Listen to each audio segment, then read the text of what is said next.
So g'day everyone, my name's Aaron Williams. I'm the CEO and co-founder of Mindstar. And today for our Man Chat, I am absolutely delighted to say that we have pulled together an A-team of amazing blokes from across the country. So leaders in the corporate world, leaders in the health world, as we talk about everything well-being and resilience for the BUPA Men's Wellbeing series. And so what I'll do is just very quickly introduce them. We have Hisham El-Ansary from BUPA, who's the CEO of Australia and New Zealand. G'day Hisham, how are you? I'm great, thanks. We have Brian Long, who's the General Manager of Safety, Health and Wellbeing for Woolworths Group. Hey Brian. Morning. We have Stephen Worrall, who's the Microsoft Managing Director. G'day Stephen. G'day Aaron. Dr. Zac Seidler from Movember, who's the Director of Mental Health and Suicide Prevention. Hey Aaron. And Lachlan Benson, who's the interim CEO from Healthy Heads in Trucks and Sheds Foundation. How are you, Lachlan? Morning all. Well, thanks. I think whoever made up that name should get a marketing award. Healthy Heads in Trucks and Sheds. I love it.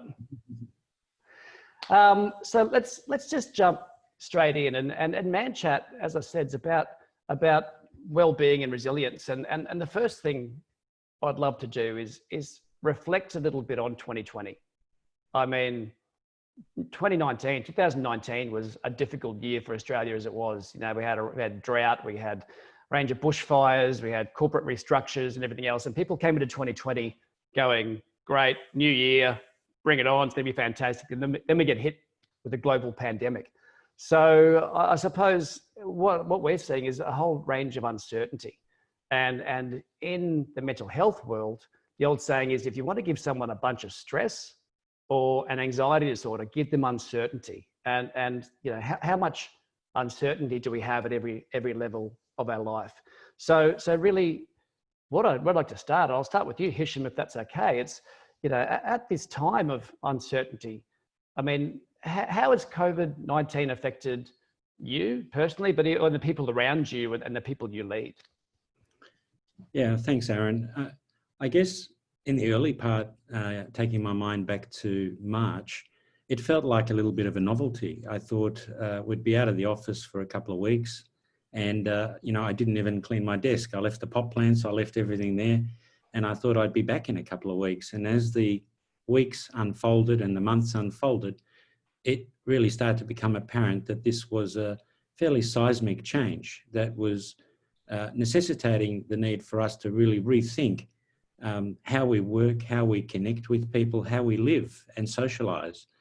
And as that realization started to dawn, I think it started to impact people much more significantly. Those amongst us with families, particularly young children who have been trying to cope with doing their work and managing their personal lives. The boundaries between our home and our work have been significantly impacted. And I think as a consequence, you know, for me personally, I started to reflect on actually what are some of the changes I need to make into my own behavior, my own routine. And I started to develop a bit of a routine, made sure that, you know, I got up the same time I would normally get up to go to work, went for a walk, had breakfast, got changed, because I think, you know, working within the envelope of our home environment, as I have been since March, 6 months really, it's felt quite strange that there's no boundaries. And so I've started to create some of those boundaries, and I think that that's helped me cope in some ways. And when you're not working, you know, when you come to, you know, time down on the weekend, and for those of us in Victoria still being locked in our, largely in our homes and in the immediate vicinity, it felt like time was really moving slowly. And so I started to find things to do, remodel the garden, you know, started to do things around the house just to create a point of focus and a bit of a purpose, if you like. That's fantastic. Great advice. And I think, you know, the people I see do well or better through this are the ones that have that focus and structure. And I can't tell you how many blokes I've talked to and executives have never picked up a hammer saying, I just do it DIY. I built a birdhouse, you know, so it's it's things you can control. I think people are really taking that on. So yeah. No, thank you. That's, yeah, I think that's a fantastic reflection. Brian, to yourself, obviously, you know, I always think of Woolworths, it's kind of a microcosm of Australian society, isn't it? I mean, every Saturday night at a BWS or a Dan's or every day in store. For you personally, what have you seen and through the uncertainty of this year? Yeah, look, I mean, personally for me, it's been a heck of a 6 months. When the pandemic first sort of bubbled up, I was preparing myself to move back to Australia.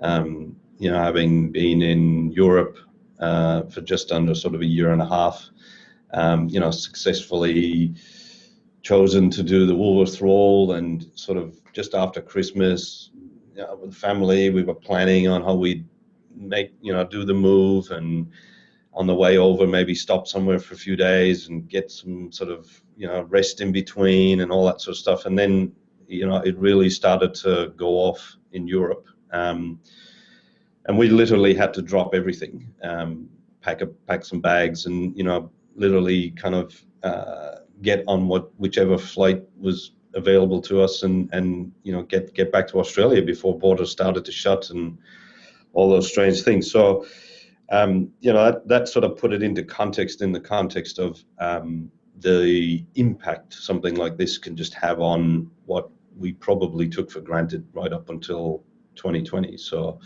that was the first realization. The second thing that I would say that it did for me in that sort of period of moving back to Australia was when you're bringing your family with you and you've got young children, and then you go into these areas where everybody was wearing masks and there was a lot of kind of uncertainty around the physical impact of COVID and what it couldn't do to people. That actually became quite frightening, and I think that was when it really struck home to me. Oh my goodness, this is actually a disease and could impact either myself or my family, and you start to become a little bit anxious around that. So again, we finally got here, which was nice, and then I started in a new job in the midst of a pandemic as well, and not just any old job, as you say. It was it's in an organization that interestingly for me, one of the things I've kind of realized, I think, over the last few months is that you could look at Woolworths in terms of its activities and sort of say that it's relatively low risk in the context of the impact to people's safety, health, well-being. But when you look at what Woolworths represents in society and the fact that it touches so many different people and so many different communities, and it's ultimately at the front line when faced with something like this big existential thing,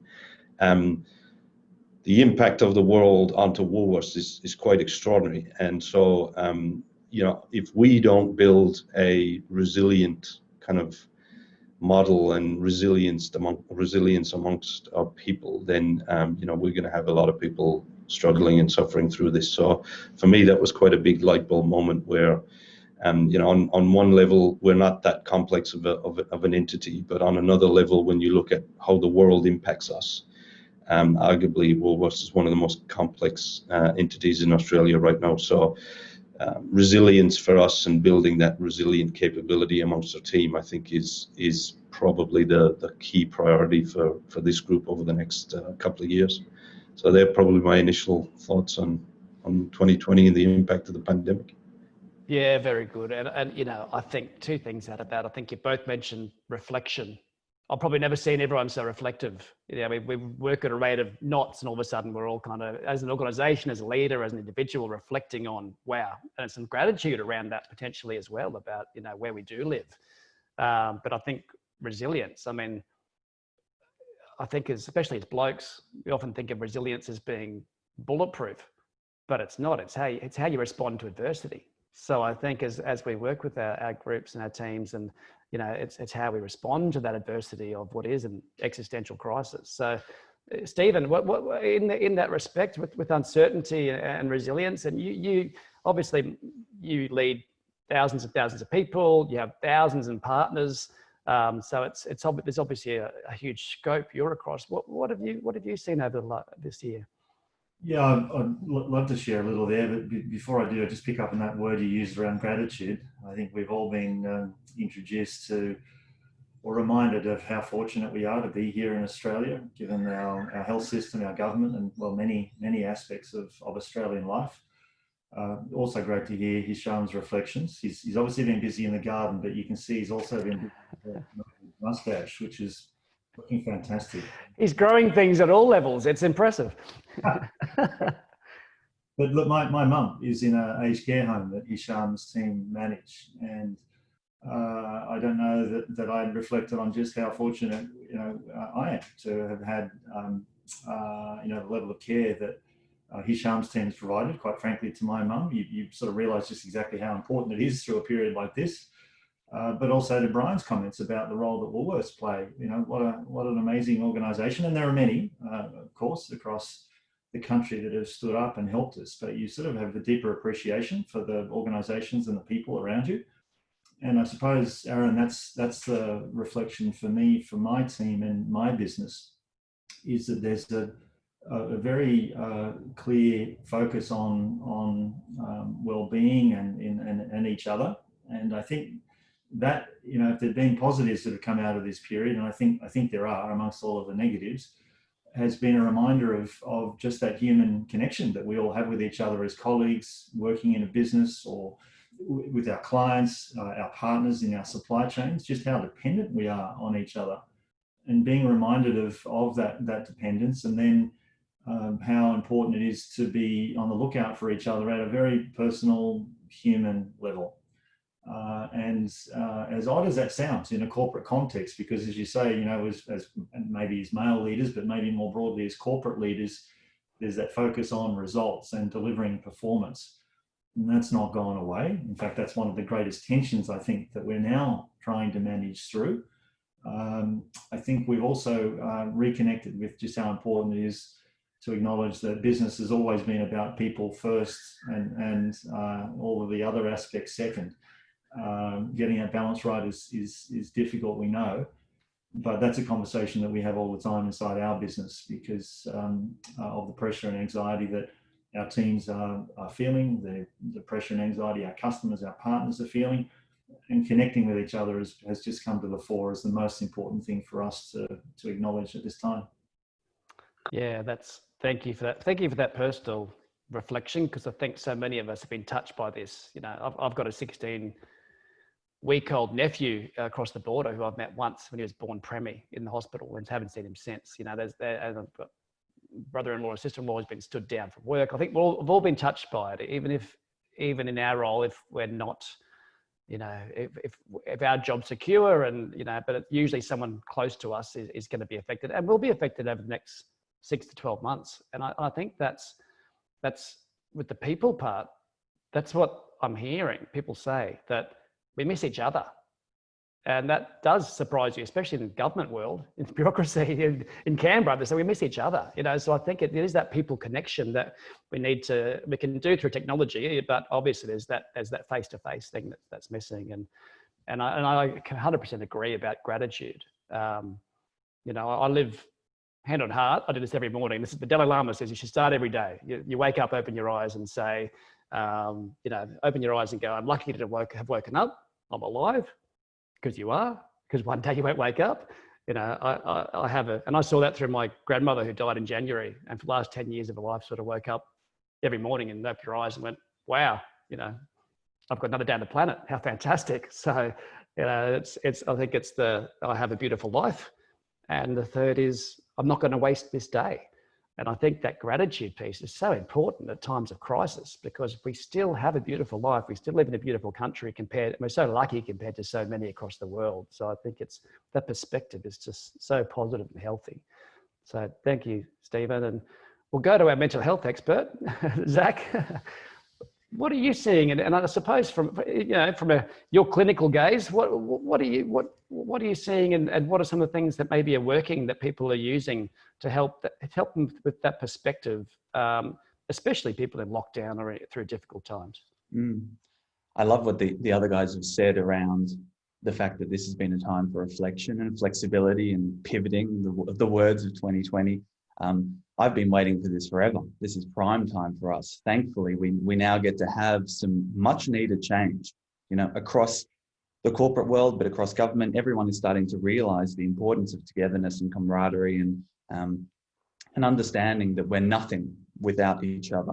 And we're nothing if we don't look after our own well-being. And that's why mental health has been front and centre. The government is throwing cash where they can, because they're realising that this is first and foremost a physical health pandemic. But as so many experts have said, there is going to be a secondary wave of sorts when it comes to the mental health of the country, because you cannot help but struggle with breakdowns in the way that you normally dealt with things, and the way that you describe uncertainty and fear.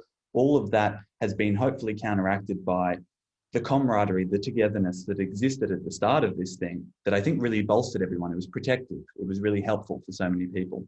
But we then got to a point, Movember just ran some research where we found that while 85% of guys really wanted to connect with someone, wanted someone to check in on them, less than 50% had anyone in the past 3 months ask how they were doing. Men are not getting these connections and not having people reach out to them and connect with them, either through stubbornness, discomfort, awkwardness, whatever it may be. They don't know how to break through that line of defense.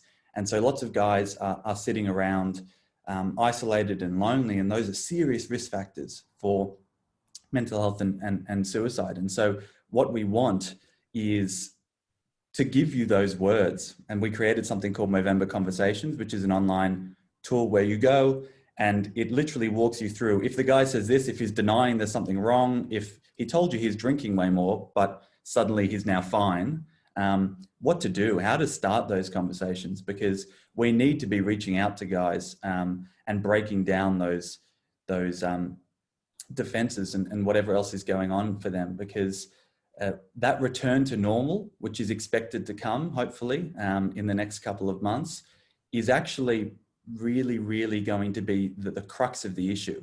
Because what we know is that after an earthquake, for instance, that's when the difficulties come. It's not the earthquake itself necessarily. It's when you have to go back to work. I don't have a job. I don't have a home. I don't have this. Everyone else says that they're fine, but suddenly my life is not where it should be.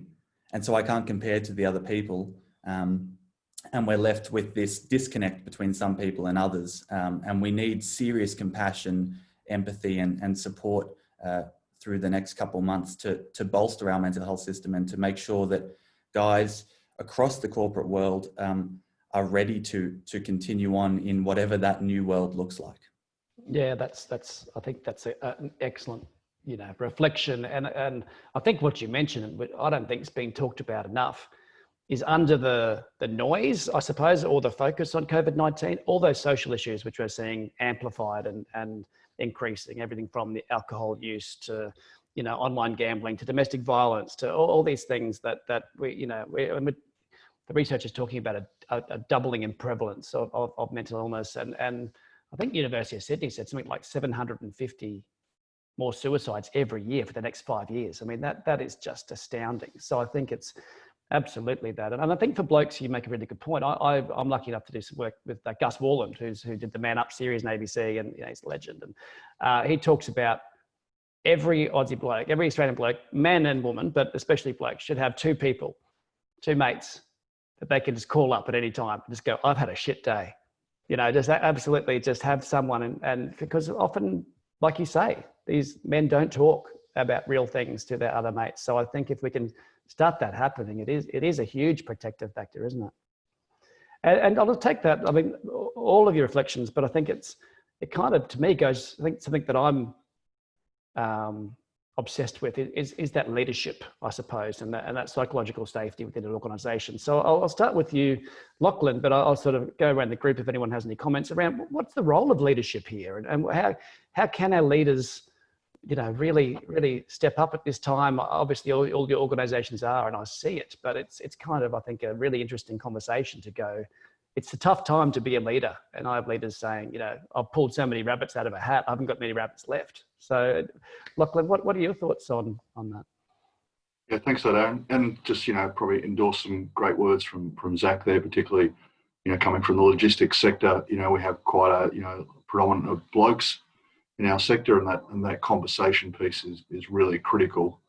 And I think also, Steve referenced the word supply chains, and sort of the irony of what's been happening with COVID is that, while some people have sort of gone back, like Hisham, have gone back home and sort of done their DIY projects, the whole sort of freight industry has actually had to step up during this period because of the demand. It's almost gone the reverse direction. So the psychology has kind of changed because we've been under particular pressure, and particularly, Brian at Woolies and with the sort of panic buying piece, the supply chain response is kind of gone the other way. And while people have sort of been heading home into lockdown, the sort of freight industry has been sort of heading, head on into it, so to speak, in a quite sort of perverse way, where we're sort of, almost asking people to stay working and step up, but at the same time, the sort of restaurants and the truck stops that supported those people were being closed, and we didn't realise what we were actually doing to those people, because actually we're cutting off their support networks at the same time. So, yeah, interesting environment for us. But look, I think, on the leadership piece, it's really important from a mental health perspective, in terms of, thriving workplaces, that your actually leadership is on board this issue, because without it, culturally, there isn't a take up, because it is, to Zac's point, it is quite hard for people to have that conversation, and people are afraid to have that conversation. They don't buy into it. The one thing that you can see, if you can actually see authenticity from your leadership around this issue and actually pick it up and have a conversation. And I was party to a conversation the other day, in a large logistics firm, and they put a number of people on a Zoom chat like this to talk about mental health, and it was primarily deathly quiet, because no one was saying anything until, the COO spoke up about his own mental health issues, and another senior manager spoke about theirs, and then all of a sudden it just opened a conversation. People felt really comfortable, and a Zoom meeting that was supposed to go for an hour went for 2 hours, because people were just so engaged in it. And so culturally, from our perspective, particularly when we're talking about organisations where we've got large groups of people, if you like, on warehouse and DC floors, you've actually got to, walk that talk and see people out and about. And then the flip side, for people who are on the road from a driving perspective, they may not come into contact with their head office for weeks at a time. So how do you provide leadership to people like that? And that's that piece about having to check into our people regularly, to talk to those people on the road, to make sure they have the resources in place when they're out there. But actually, and this is sort of the beautiful thing about the connectivity, which I think we're starting to realise during COVID, is it's not just necessarily your own workforces you're looking after. It's the workforces coming in and out of your facilities, and how you're looking after people that are coming out. And that goes from Woolies to a Bunnings to a truck driver dropping off e-commerce packages in an office for Microsoft or the like. It's about how we look after those people going in, and that's been really good, because I think the care factor has become a lot higher. Yeah, great point. And what I take away, I think one of the important things I think we need to remind our leaders, and even remind ourselves all the time, is every single person is experiencing COVID-19 differently. So it's about your age, it's about your geography, it could be, it's whether you have kids, whether you're homeschooling, whether you're in lockdown, that's changing from week to week. So I think that's an excellent point, because sometimes you can see someone's behavior, which might be aggro or anxious or stressed or anything else, and thinking what's behind that, what's actually going on at home, or where are they and what are they going through. So I think that's a brilliant reflection. And also I think from leadership, we know the key traits of contemporary leadership. It is that authenticity. It is that vulnerability that creates that culture of psychological safety, and the empathy. And that's what I hear in spades coming through this conversation, which makes me very happy. I think that's hopefully what we will keep from this experience. Does anyone else have any reflections on leadership? Go, Steve. Yeah, I'm just going to reflect on comments from Lachlan and then yours there. More observation, and perhaps the biggest challenge that I have experienced and continue to is then trying to, the idea that you should be authentic and that you should care for your teams and that you want to be there to support them is something we can all agree with, and we would have agreed with that prior to the pandemic. It's come into sharp focus, obviously, because of the pandemic. But Lachlan's point about not totalizing the experience, I just think has been one of the biggest revelations and challenges for me and for our team. You know, we're in the tech industry. We're so privileged and so lucky to be in the tech industry, to live in Australia, right? And yet the experience amongst my team, if I just think about people in my team who might have young kids that they've been trying to school at home, maybe having a spouse working in the house at the same time, or not, because there've been a lot of job losses across the board, impacting many Microsoft families. We have obviously lots of people, as everyone here does, who live at home. I should say who live alone, or might live with parents, or may have family members overseas who are sick, or the 53,000 other situations that team members may find themselves in. And so it's impossible as a leader to really be able to relate directly to every member of your team at every point in time because of the complexity of the environment we're in. And so I think that's been such a massive challenge to then work out how best to respond as a leader during this time to provide leadership and to help. And the idea of being vulnerable, sharing as Lachlan just said, the COO telling his or her story, I think is perhaps the most important, because we're all dealing with this in different ways, and yet it's the personal stories that allow every one of us to connect more effectively with each other. And I mentioned my mum in an aged care home. It's been terrible, right? The facilities that are open, they're closed. You can see your mum, you can't see your mum. And then the pressures that are on Hisham's team, and for that matter, all of the aged care operators, to make sure that they protect people living in those facilities. It's just such a really tense and difficult time. And so for me, sharing that story with some members of my team was a moment where that opened up other conversations, and continues to remind me that we just need to be human with each other and open about what's happening in our lives, and for doing that, hopefully connect with people. Brilliant. And Brian, do you want to add to that? Yeah, I the psychological safety vulnerability piece, I think, is a very interesting kind of emerging element through COVID. And some of the things that I think we need to think about, particularly as men and then particularly as leaders, is that, and I'm kind of drawn to a quote from Yoda from Star Wars, which is, Yoda said to Luke Skywalker, sometimes you're actually going to have to unlearn what you have learned. And I think it's very relevant in this context, because I would say subconsciously a lot of senior leadership, and particularly men, see the need to be compassionate, see the need to be vulnerable, see the need for showing empathy. But they've been kind of, I guess, schooled in a way which is, if you're tough and you're resilient and you're stoic and you're steadfast, you're being a real leader, and you're showing that real sort of demonstration of strength and capacity. And so I'm actually seeing, even through COVID, still almost some levels of apprehension around leadership to sort of go, yes, I want to be compassionate and empathetic and caring, and actually I might be doing it very, very tough myself, but I better not show that, because I think people would be disappointed that I wouldn't be able to be the strong leader that they need me to be. And so I think we've got to find a way to kind of enable both of those things to coexist, whereby, yes, you are in a leadership role, and yes, there are expectations around you being able to deliver and do things.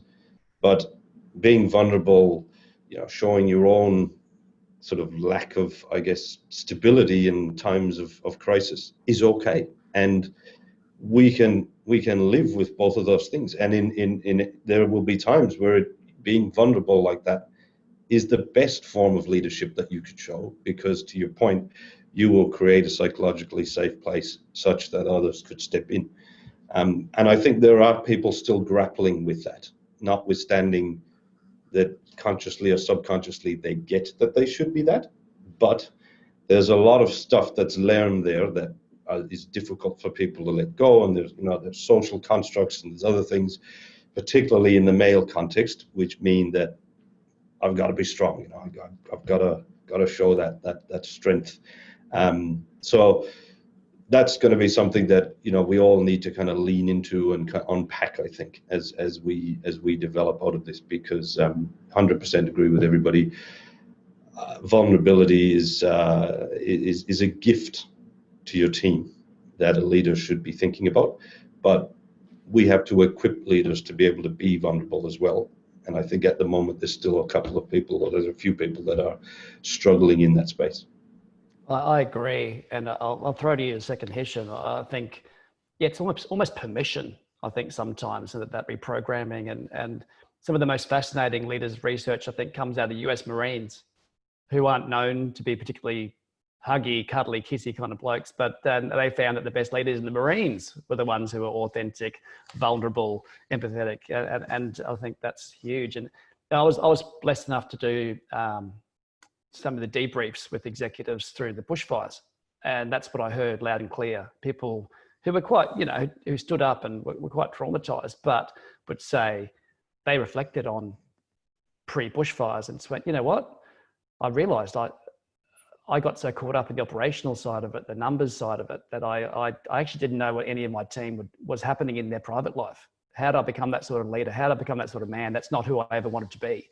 So I think this is what's happening again through COVID. People are reflecting on what sort of leader do I want to be? And that's a positive thing in my eyes. So Hisham, do you have any thoughts around that kind of framework? I really just wanted to build on the comments from my colleagues, because part of the approach to staying connected with our people in BUPA, I've been holding these virtual town halls every couple of weeks with, cross sections of 200 people across the organisation, right from the, from the front line right through to the leadership.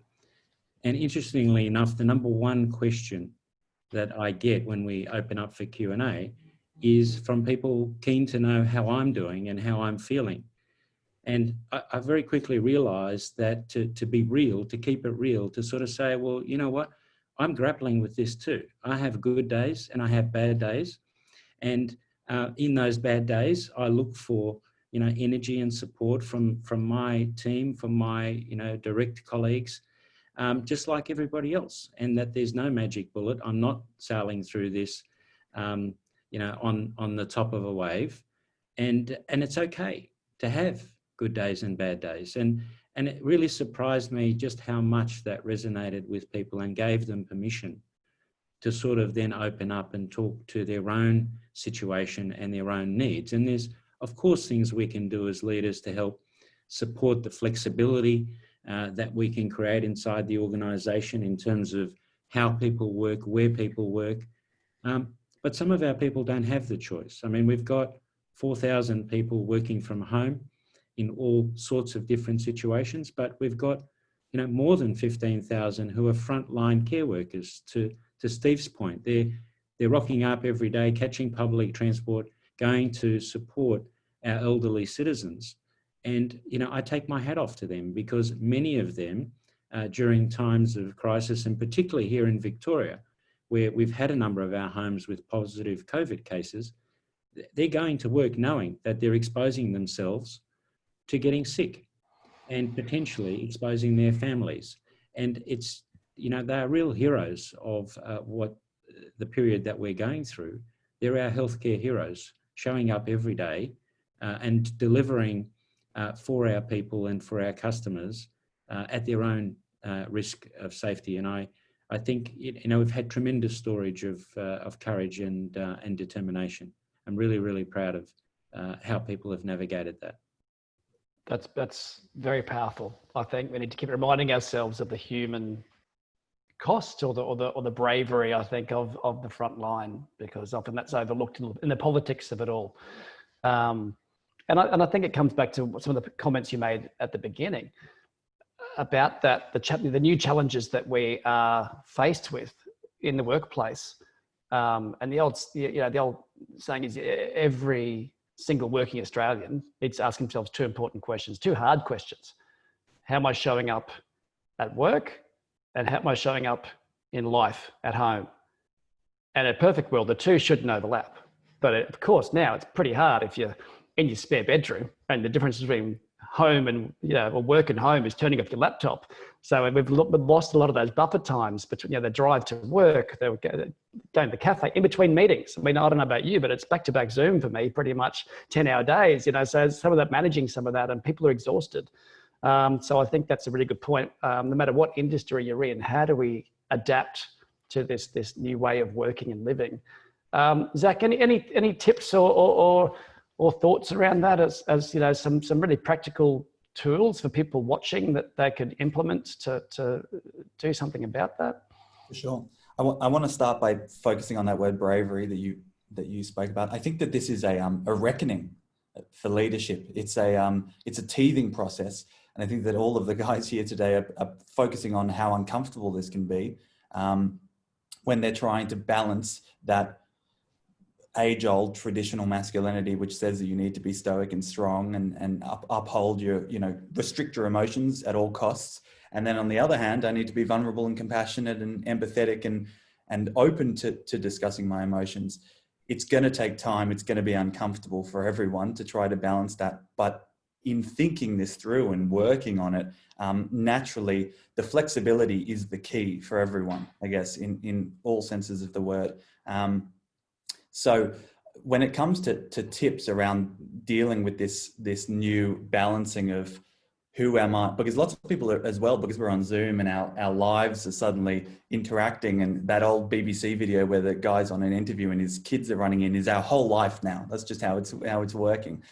So I think that we need to have an understanding that perfection is no longer something to strive for. It's not useful, it's not helpful. And in fact, trying to understand the type of person that you want to be and who you're going to reflect to the world, that is a realistic understanding of yourself, is going to be really useful. I think that when it comes to actually dealing with the process for the next 12 months or so, self-care is a word that is thrown around all over the shop, but it's a matter of not doing it the way that everyone, sells it, I guess, especially when it comes to guys. Self-care is not something that is, if anything, self-care is often destructive for guys. It's like, oh, I'm going to go out mountain biking for 4 hours until I severely injure myself. It's like, what do you need to do that is going to be actually helpful for you, that is going to bring in social connections, that is going to connect you with others, that is going to help you separate work from the rest of your life. And I think that if we are going to really understand how your life is going to look moving forward, we need to go, what are your priorities? Speaking to your employer about that, and reprioritizing the everyday structures of your life and scheduling, so that you can put yourself first and your employer can understand how they need to interact with you. My mantra for this whole period as a leader has been stop assuming and start asking. And in line with what Stephen was talking about before, there's too much totality. There's these ideas that everyone's the same, we're all going through the same shit. It's just not true. So we need to start asking what people need. We need to start asking the people in our lives how they can look after us as well. There's all of these two-way interactions that we can build on. Yeah, and one point, I think you make a really good point around, for men especially, give yourself a break. Take a little bit of pressure off. You still have to perform, absolutely. That's part, you have a role to do, but go easy on yourself, and especially after hours or week. Maybe we can't all be everything to everyone right now. So look after yourself and be kind to yourself and those around you. So it's a bit of self-compassion as well, I think. And Lachlan, I think, we talk about these different stages of COVID. I think, stage one was the shock, denial, and had to do all the infrastructure and planning and work from home. And stage two is kind of that riding the wave. It's the roller coaster and flattening the curve. We're sort of we're in there now, not sure when it's going to end, and just dealing with the changes week to week. And then we will come to recovery. And then potentially, hopefully, a new world of workplace wellbeing. But I was just wondering, and I'll open up this question to everyone. I'll start with you, Lachlan. What do you think the world's going to look like after COVID? I mean, what are some of the things we might want to keep? What are the positives? What are the maybe the not so positives? What are the challenges? Well, I think anyone, when Hisham referenced before being, locked at home with young kids, I think anyone, outside of Victoria probably has the fear of ever going back into that ever again to do the homeschooling. So we're all pretty grateful on the outside that we haven't had to do that again. But interesting question about what the world becomes afterwards, and a particularly interesting one in transport and logistics, because the game changer in this has been how much people have gone to online e-commerce. And, the world is a little bit different in the way that we actually go about buying our goods and services. And it's kind of a strange one because, on one level, it's kind of increasing demand in one sector, but almost depersonalizing the experience of what we used to do, sort of go out shopping and interact with different people. And now it's kind of become this quite transactional process of, click and, parcel turns up on your door. It's an interesting environment for us because I think in transport, we've gone from a conversation around, for years being all about safety. It's all about safety. And probably actually where we need to be is actually making mental health and physical well-being as every day as safety. And I think that's kind of going to be the challenge for us coming out of COVID, is how do we change the conversation in our sector from, making sure you're safe on the road and your load's tied down and all these types of things, to actually saying, well, how is the individual going? Because I think, to your point, Aaron, like the fallout from this is, going to go on for a long time. So I think if anything, we probably need to ensure that we step up our efforts to be able to check in with people coming out of this. Although it's really positive that we can get out of this and hopefully there is light at the end of the tunnel, and they haven't switched it off due to budget cuts, but we're going to get there. I think the challenge is not to sit back and relax. I think if anything, we've probably got to step up what we're doing, and that'll be the change that if we don't do something, then I think the fallout will be quite large from a mental health perspective. That's the challenge, I reckon. I agree with you 100%. I think what we've done traditionally is look after people in crisis, or I suppose the focus has been on that 3 to 5%. How do we, and hopefully, and it's a shame it took a global pandemic, but how do we actually restructure that so we also focus on that other 95%? How do we help keep people well? And I think it's a tough conversation when you've got massive organizations. It's probably one of the hardest conversations, but I think it's bigger than all of us. I think it's a conversation like this that we can all have. Any other reflections on that from the group? Just on that thought, Lachlan's point is just so well made. I work across every industry in the country, and if I think about mining companies, construction companies, a lot of manufacturing companies, physical safety has been a priority for decades, and it's built into the culture of organizations. You start meetings by talking about safety. And so I'm completely aligned with Lachlan. I hope out of this period, and I believe it will be the case, that we will be able to normalise this conversation, and so that psychological safety, mental health, well-being becomes the most natural, normal conversation that everyone has in business, in the community, in every walk of life, because we know how important it is. Even just this conversation today, the fact that we're having it and the frequency of these sorts of conversations, the fact that Yoda has turned up. I think it's such a positive development, and I really appreciate the work that people like yourself, Aaron, do, Zac, that you do, because it is so essential to the future health of our community and our society. Well, for people, I think you both make an amazing, important point. How do we? And I know, Hisham and Brian, this is something that's close to your heart. How do we weave well-being and mental health through the fabric of our whole organizations, instead of, we're very good at siloing things, mental health over here, physical health over here, nutrition, safety. Any ideas around how we might do that? Because it does take structural change. It's almost a cultural change. Yes. You go. Brian? Sorry. No, you go. I was just going to say, I think from our perspective, from my perspective, the comment about meeting everybody where they are is really important for us as leaders in big organisations, because there is no one-size-fits-all solution. You know, we have 22,000 people and each one has their own story.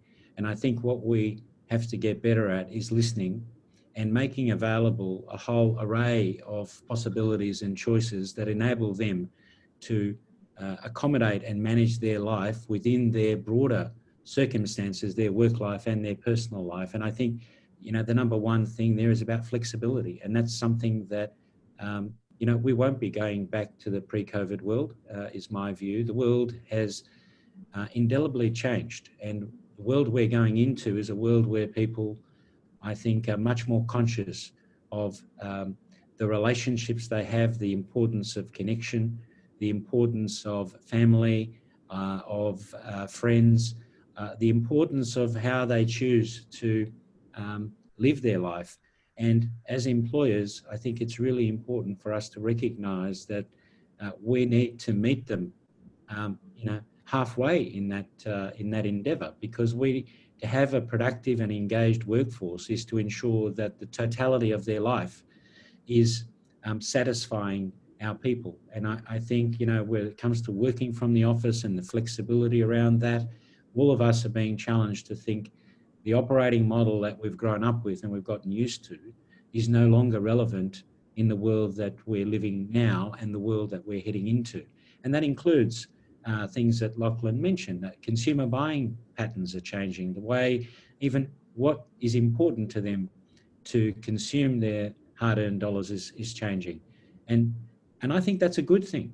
We'll look back on this period as an important turning point in the evolution of the world. And I think it presents a lot of opportunities if we're open to listening and engaging to the needs and desires of people, our people and our customers. Thank you, Hisham. Brian? Yeah, look, the only thing I'd add to what people have said is, and this is something that actually was one of the primary reasons which drew me to Woolworths. But I think it's a great opportunity for most organizations on the back of COVID to sort of reevaluate a couple of things. Primarily, the thing that I think COVID could do is actually shine a light on purpose and values. And a couple of people have talked about the way that well-being, safety, etc., sort of compartmentalized. But I think if organizations can take a step back from functional breakdowns and actually start to consider why would we do what we want to do and what are we actually trying to do when it comes to when we're reflecting on our people, then that potentially gives you the opportunity to introduce words like care, compassion, and dare I say, love towards your employee base. And if you want a sort of an opportunity for the 21st century, I think that's what COVID could do. It could enable organizations to inject those kind of concepts as core values and as part of the purpose. And that way, if you start the morning by saying, how am I going to care for my employees?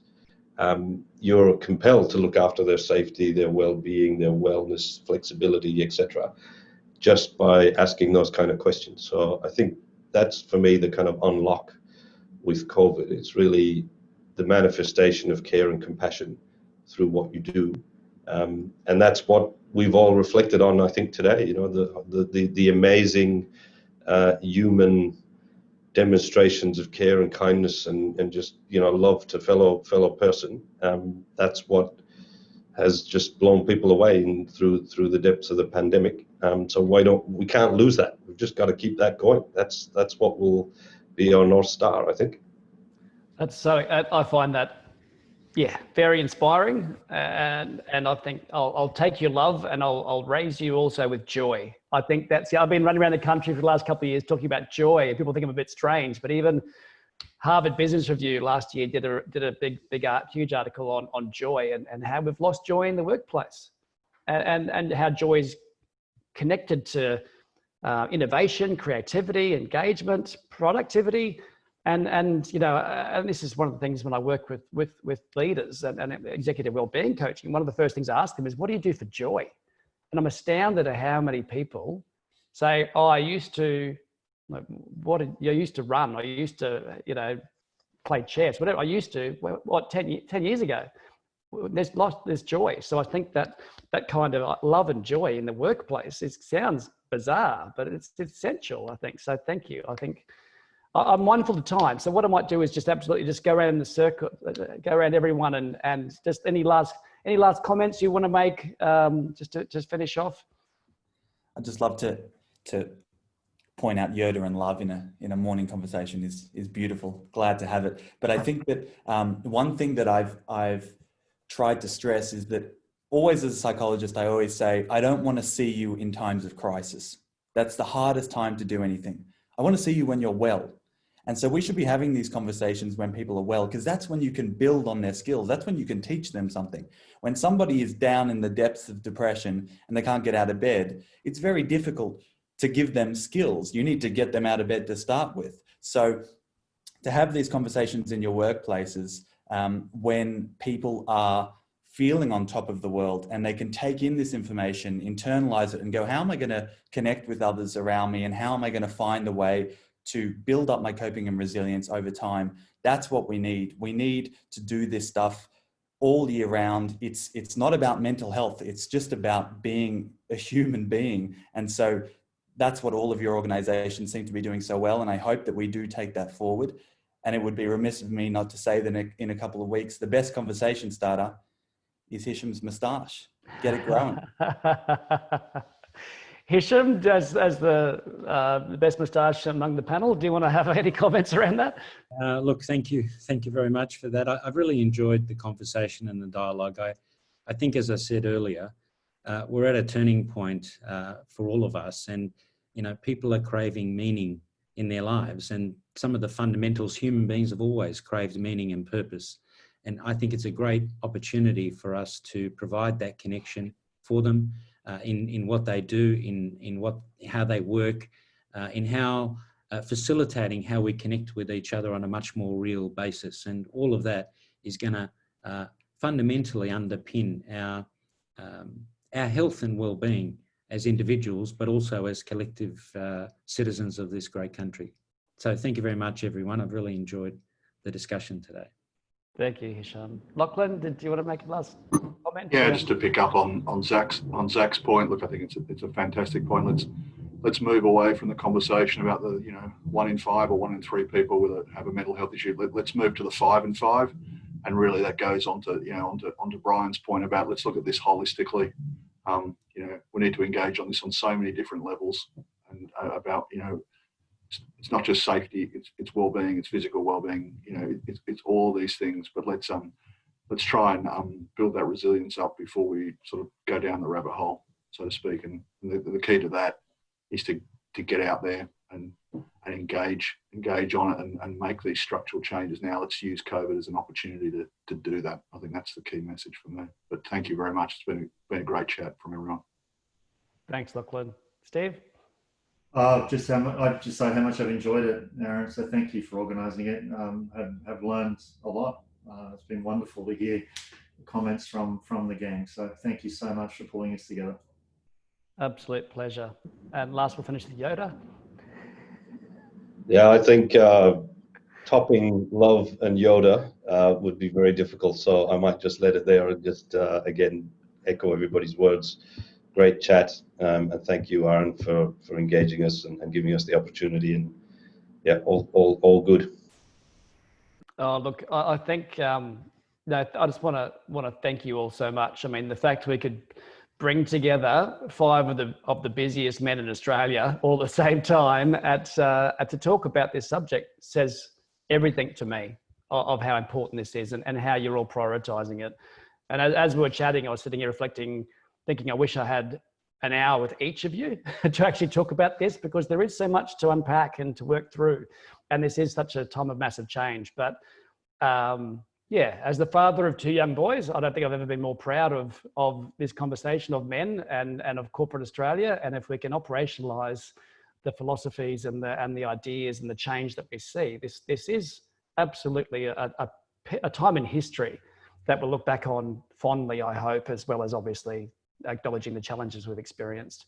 So Hisham, El-Ansary, Brian Long, Stephen Worrall, Zac Seidler and Lachlan, Benson, I thank you from the bottom of my heart, and I hope you've got something out of it as much as I have and everyone watching. So have a fantastic day. We look forward to doing it again sometime. Thanks, gents. Thank you. Cheers.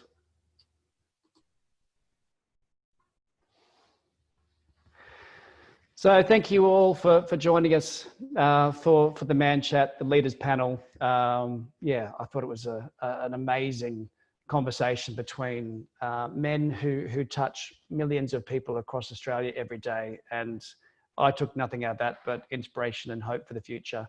So thank you again. Make sure you let people know this conversation's bigger than any single one of us, bigger than all of us. So please share, please comment, and please let your friends know. So yeah, be kind to yourself during this difficult time, be kind to those around you, and have a fantastic day. See you later.